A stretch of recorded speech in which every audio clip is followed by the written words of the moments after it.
So in my last video I talked about pistols, battle rifles, the archer, kind of brushed on that.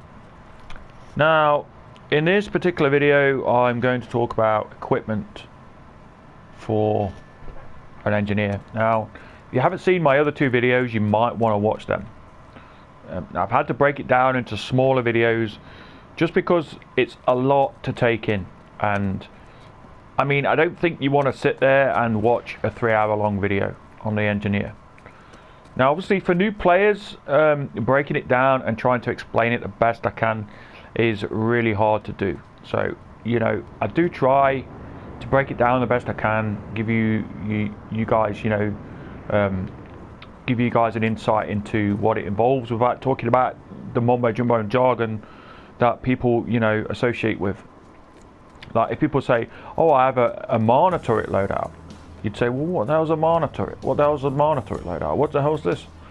So trying to break it down and explain in detail is what this guide is about. So please watch the other two guides, kind of the induction to engineer and what guns, carbines, etc. So you start playing engineer and you've got used to what, or you kind of know what guns are what. So I've talked about carbines, I've talked about the emissary and various pistols. Now one thing I forgot to mention actually in that particular guide is the crossbow. Now I realize this after, but I'm not gonna redo the video. Now the crossbow is good for numerous things. You get unlimited ammo with a crossbow.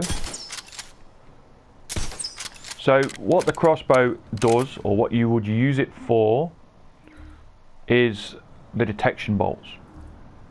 So detect bolt. You've got explosive bolts and incendiary bolts. Generally detect bolts are really good at detecting the enemy. So you put them down over there.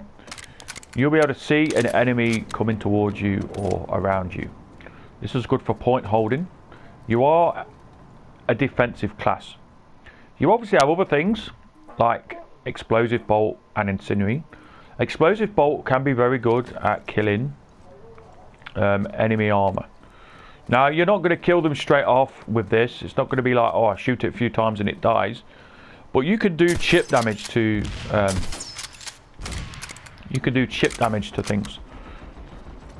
So most of the time you will do chip damage to something like an harasser. If I can find an harasser. I can't find one, but yeah. So it's there, and I wanted to talk about it in the last video but I didn't, so I just brushed over it now. So the one thing I would recommend as an engineer is buying yourself the hunter, and I would buy the detect bolts if you're attacking and defending bases. Really useful. You could use the incendiary bolt against infantry, but really I wouldn't. I would use the detect bolt. Other than that, I would use a pistol. So yeah. So just to clarify. Anyway, I'm not going to go into any more about guns. I'm going to go more into what you should be upgrading as an engineer. So what your main focus is. So your main focus is defense. You want to be building a lot of defense. Now, in this video, I'm going to cover what you need to be doing first. What I would recommend buying first. So one thing I would recommend you doing is getting your Nano Armor kit up to max. That's one of the first things you do as an engineer. Here you have different abilities that you can utilize. Spitfire Turret, Auto Turret is useful, but you also have an Infantry Monitoring. When people say an Infantry Monitoring loadout, they have a bog standard loadout that you can get the Infantry Monitoring. So what does this involve? Well, if you're using the monitor, you use jockey and robotics tech. They are the two go-to implants that you need. Now, what does this do? Right, so if you stick down something like this. As you can see, it glows it has yellow like lines all over it, and it glows. This is because it self-heals, and it also gives damage resistance. Now if you take this off, nothing. Now an Engineer Monitor loadout is useful. You need to get the implants to become effective. So getting robotics tech and jockey is needed really. So that's what you get with equipment. To utilize your equipment to the best of its ability, you need those implants. Other than that, the actual gun itself, really good.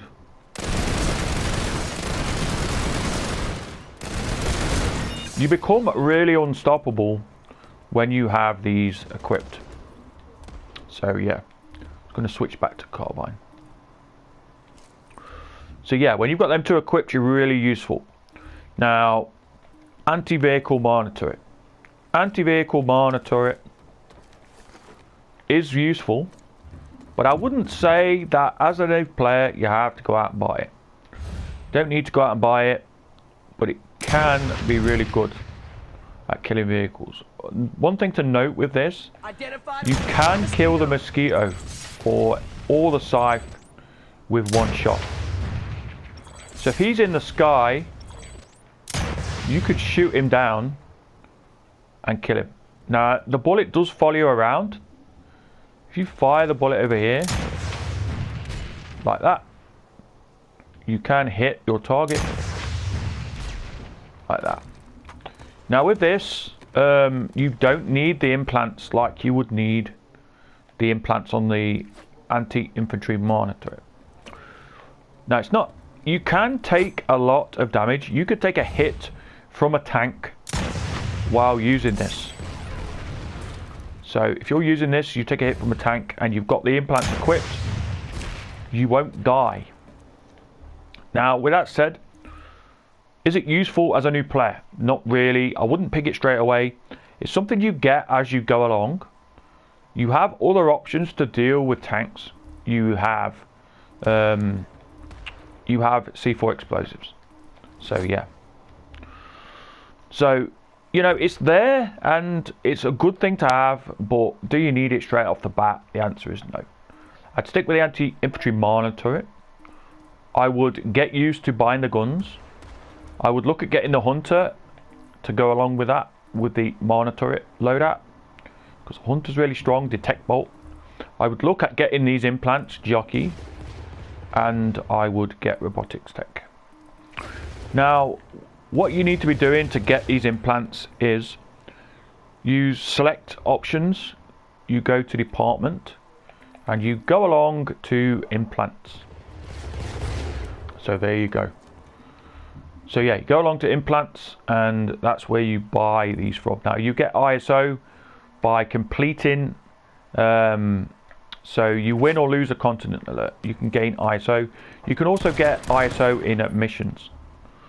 Missions, if you click options, go down to missions, you've got missions. You've got missions here. As you can see, I get 25 ISO there, and you can get 100 ISO here.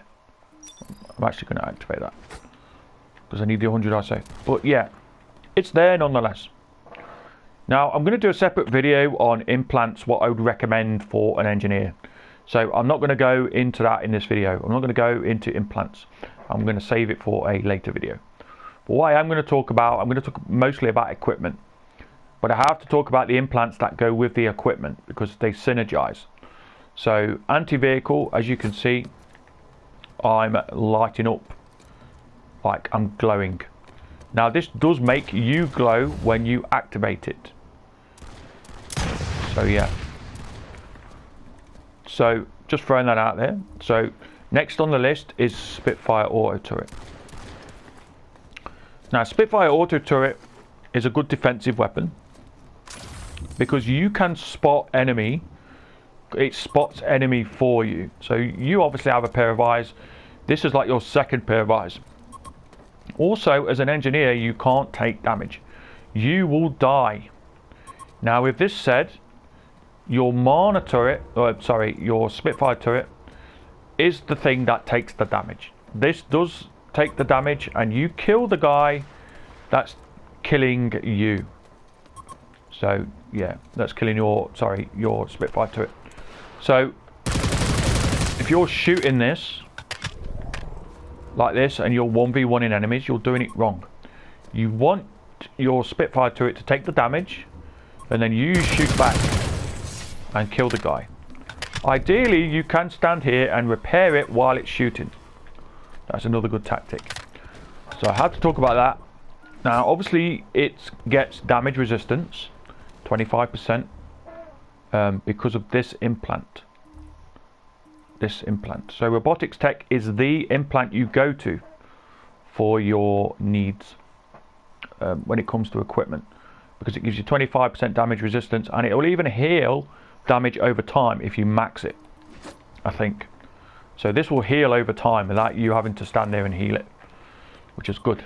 It will also heal it while you're repairing it for double the heal, so it's good. So yeah, so Spitfire auto turret, very useful, probably the one thing you're going to get first out of all these. Infantry Monitoring is really strong, but you need implants for it. If you don't have the implants, you're going to be weak and you're going to die. So yeah. Hard light barrier. Now, the shield matrix pylon is something that you get from the campaign. I'm just going to throw that out there. Don't entertain yourself with this. It's not really something that you can't get it anymore. So don't worry about it. Just ignore it. So I'm not going to talk about that in this video because it's a waste of time. And yeah, it's just, you're not going to get it anyway as a new player. Hard light barrier. Now, hard light barrier is what you would use to put down in front of a doorway. So say this was a doorway or an entranceway into a building. They would have to climb over this, messing up their sight, their line of sight. So if they want to come in the room, they have to come in the room like this. They have to step over.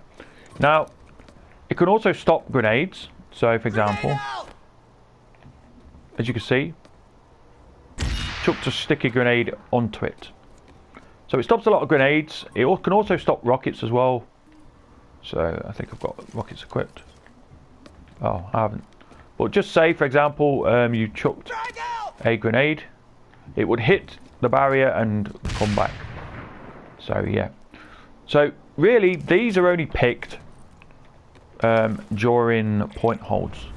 Or if you're at a point and you want to defend it, you'll put one down. Now, as you notice, it glows. This glows because of the implant that you have. So it will repair itself and give itself 25% damage resistance, which is useful.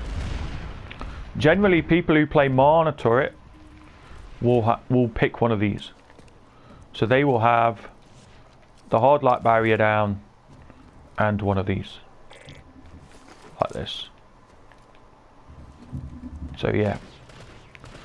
So with that said, first thing you want to do, you want to be looking at getting is a Spitfire turret. Very useful. It becomes more useful when you get the implant for it. So yeah. So it can be a thorn to the enemy.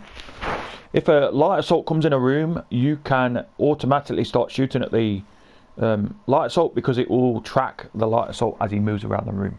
Stuff like that. So I'm not going to talk about this. So next thing I'm going to talk about is grenades. So I'm just going to brush over this. This EMP grenade is what you would get from the ASP. So you won't get that as a new player. You can unlock it later down the line as an ASP.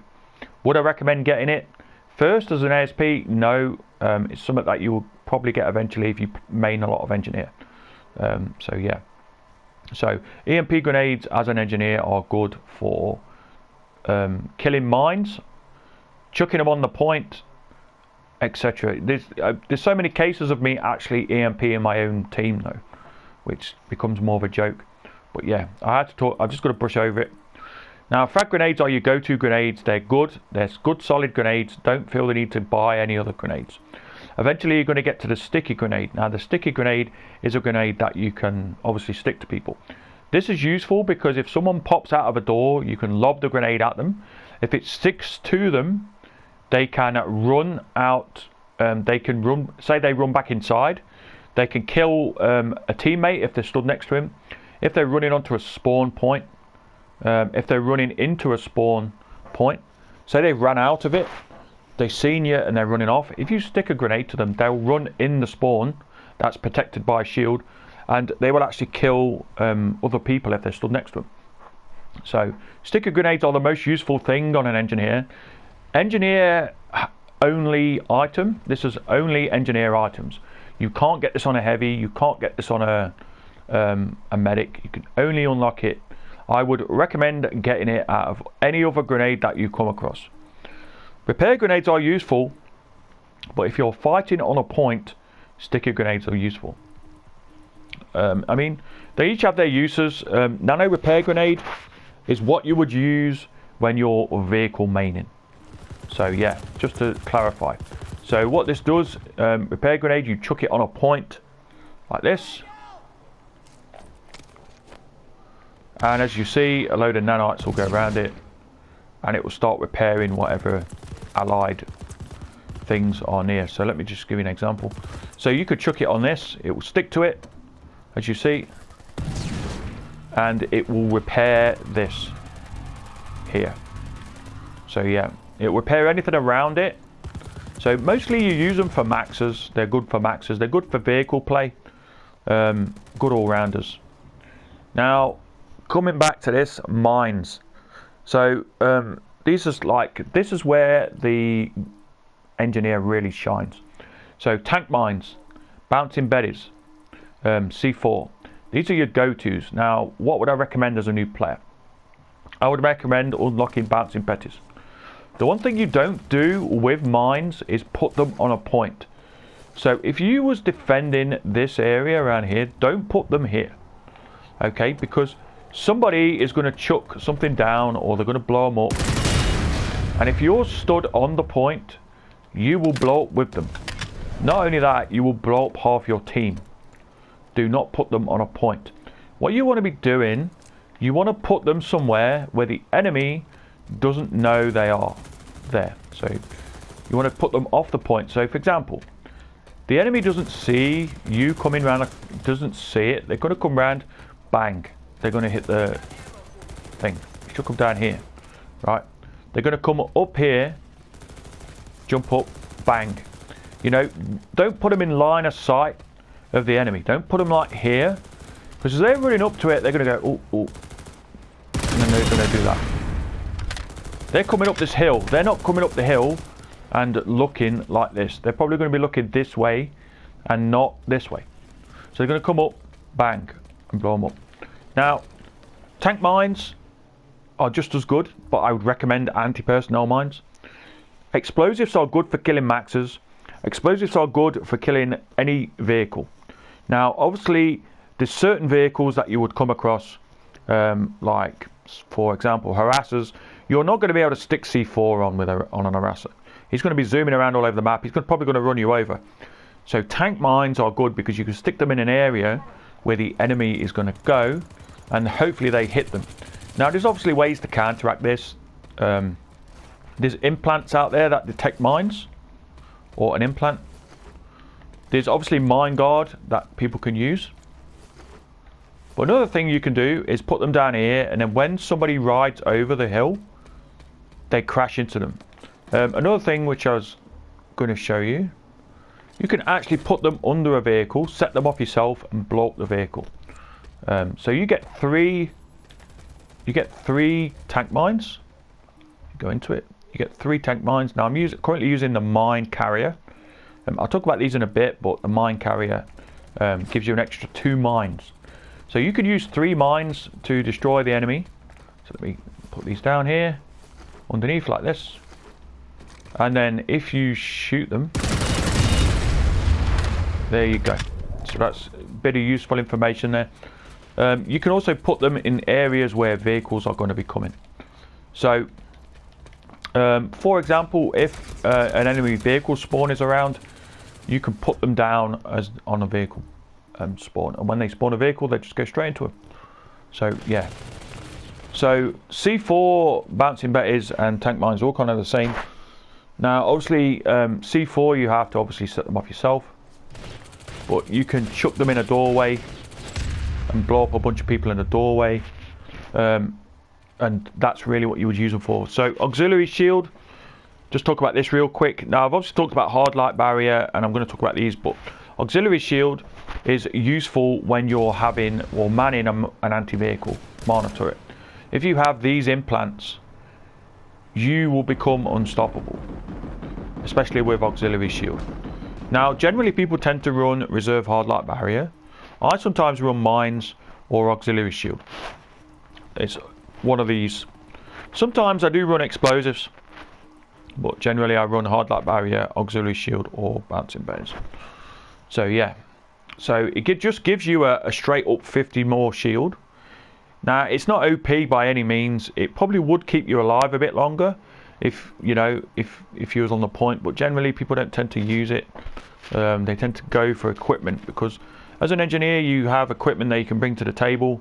No other class can do this, so that's why you would pick an engineer, especially for point holding. So medical kits are useful. So say I was doing something like this, for example, a simulate, and I had no way to heal myself and there was no medic. I would pull out and medic myself. Another good class that I find useful with this is survivalist. So you can have this. Now survivalist, when your shields go down, you get a burst of speed. This means that you can run off fast. I think you get 20% reduced speed. So you could belt it around a corner. So for example, you've been shot, you belt it around a corner, you do this, your shields recharge, and then you're back in action. You're ready to go. So yeah. So just throwing that out there. Now that's really it. Restoration kits I wouldn't pick. I would always pick medical kits. So yeah, Infradyne,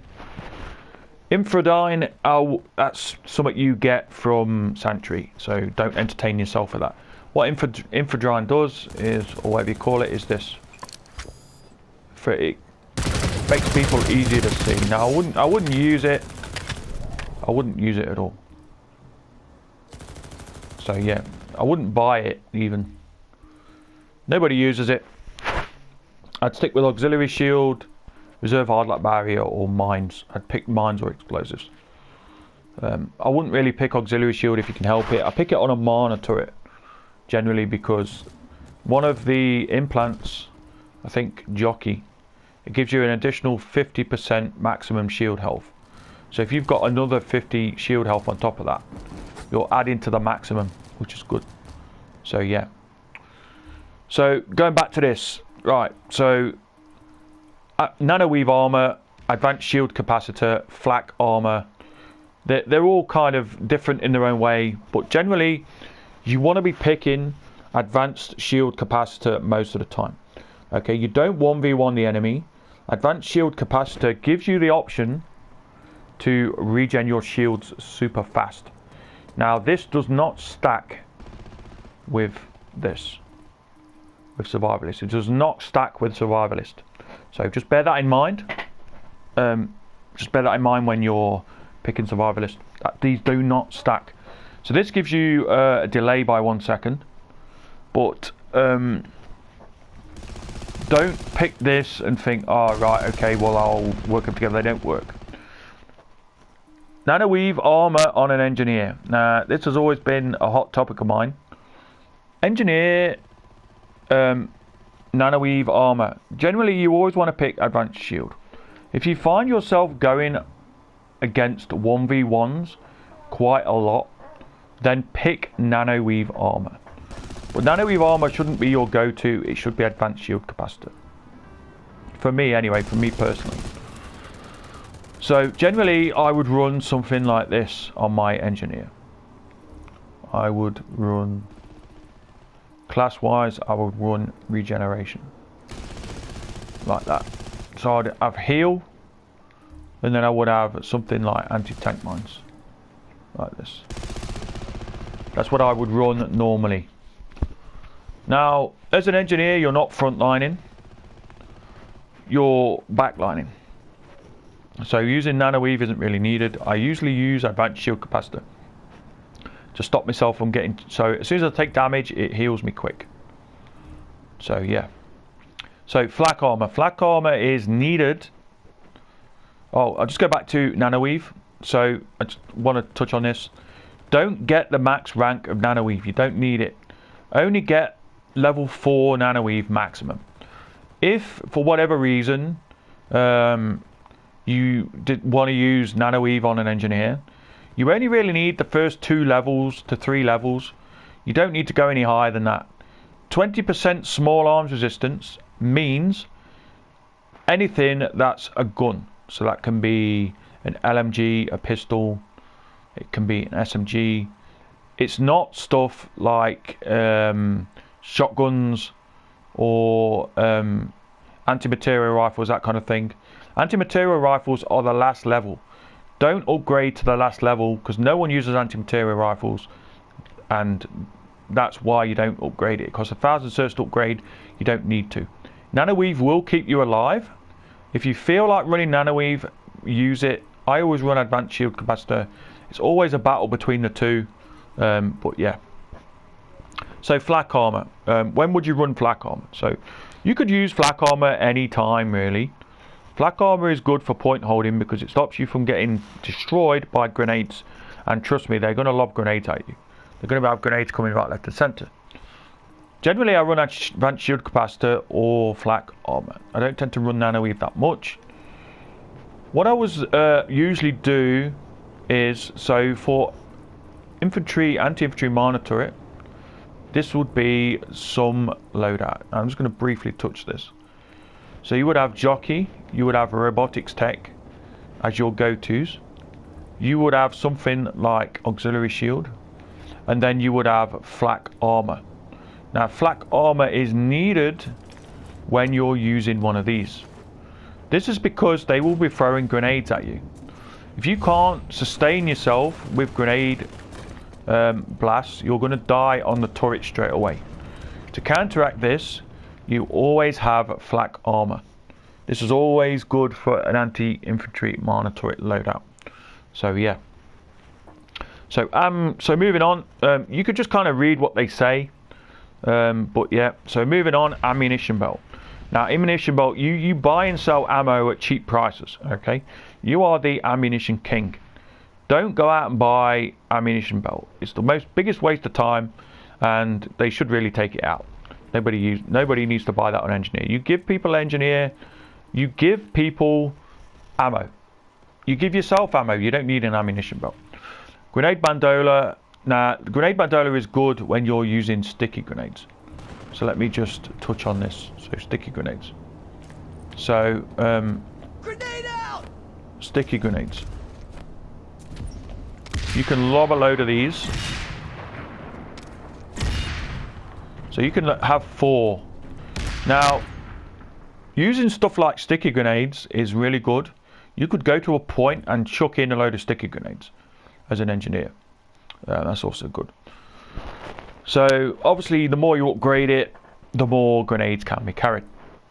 It's also good as well for repair grenades. So you can carry four repair grenades, and you can go around repairing vehicles or whatever. So yeah, but you've got to realise that grenades take nanites. You need the nanites in order to put grenade bandola on. Otherwise, you're going to be only running around with 1 grenade and having grenade bandola on, which is useless really. This is why I always run Advanced Shield Capacitor, because I end up pulling 4 grenades and using nanites. So Demolitions Pouch. This is obviously a thing that you would use with C4. Demolitions Pouch is what you would use if you was a C4 main. You know, use the term main loosely. Not many people main C4, but people do run it a lot, and overuse it. Some people swear by C4. I don't use it. I tend to use more mines, but that's just me. But Demolitions Pouch gives you 2 extra sticks, so you end up with 4 sticks of C4. Mine carrier gives you 2 extra mines, and insulated armor is something I got from the campaign. It expires when the campaign expires, so I'm not going to talk about it. Now, knife wise, any knife will do, doesn't really matter. I'm not going to go into that. And implants I will go to in a separate video. Now, one thing I want to touch on, which is important, is if you go to my character and you go to passive skills, you want to look at anti-infantry miner turret. Now, you can upgrade this. You can upgrade Spitfire turret cooldowns. You can upgrade ammunition package. So resupply is you can chuck down 2 ammunition packages. You've got stuff like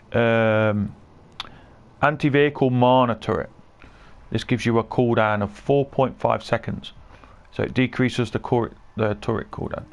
All these are needed, but at the start I wouldn't feel the need to go out and blow a lot of certs on this. You could upgrade the ammunition package. The reason why you need to give ammunition is because it gives you XP, which can be converted into certs. So you remember that. So I had to talk about that. It's in passive skills. Not many people know about it. If you click options, my character, passive skills, it's there. So that's it. So I've talked about equipment, what equipment would be used as an engineer. I hope I covered everything. If you have any questions, pop them in the comments. I'm going to do, my next guide is going to be an advanced tutorial talking about certain implants in general, I think, and you know, more advanced implant stuff, or you know, tactics, that kind of thing for an engineer. So yeah, so I'm going to leave the video there, guys. If you click onto my next video, should be able to find it. If I've not done it yet, then I apologise. Something's probably come up in real life, but should be good. So yeah, anyway, if you have any questions, pop it in the comments. Have anything, any new questions, your new player. If you're looking for a group of people to play with, you're looking for anything on NC, feel free to hit me up. But yeah, anyway, I'll leave it there, guys, and I'll see you soon.